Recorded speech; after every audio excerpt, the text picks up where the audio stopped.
is Season 2, Episode 13 of One Man's Opinion. Today I am reviewing the off-Broadway production of the Harvey, Fierstein, and Cyndi Lauper hit musical, Kinky Boots, which has transferred from the Al Hirschfeld Theater to Stage 42, directed and choreographed by Jerry Mitchell.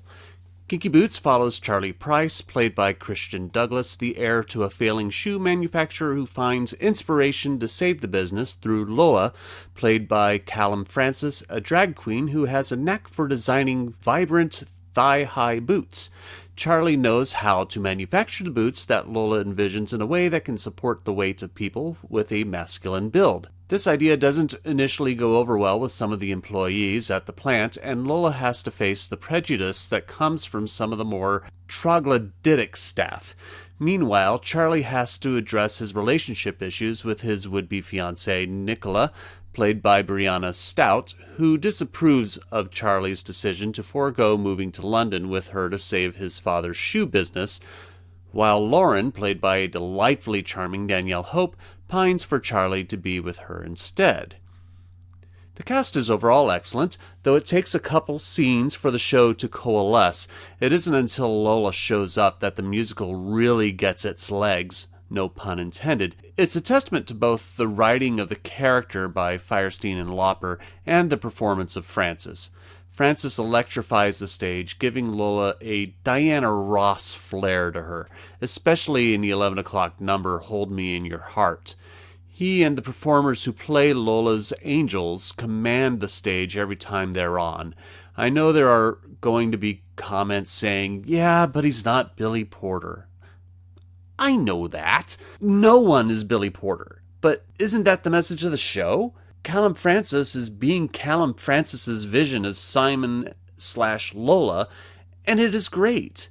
So give Callum a shot. His performance is worth it. Christian Douglas is serviceable as Charlie. Granted, Charlie is more or less a milquetoast kind of role, at least in the first half of the show. I would have liked to have seen a bit more character development in him in the first act.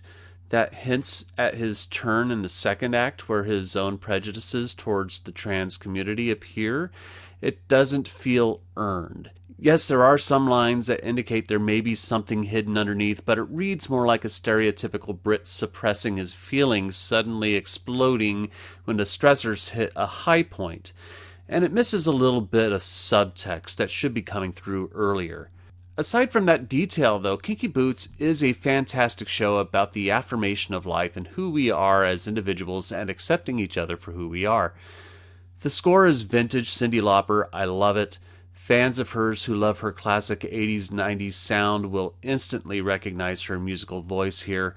It's energetic pop at its best, with tight harmonies and flawless production. There seems to be a gray area regarding what to exactly call this production of Kinky Boots. Is it a revival? Is it a Broadway to off-Broadway transfer? Even Elizabeth Vincentelli, critic of the New York Times, isn't clear on what this is. So I did the obviously logical thing and asked the Kinky Boots press reps at Rubenstein Communications, and Marta Gribb, an associate account executive for the company and representative for Kinky Boots, said they are not calling it a revival since most of the creative team remains intact, and calling it an off-Broadway transfer is more accurate. This isn't the first time a Broadway show has had a second life off-Broadway.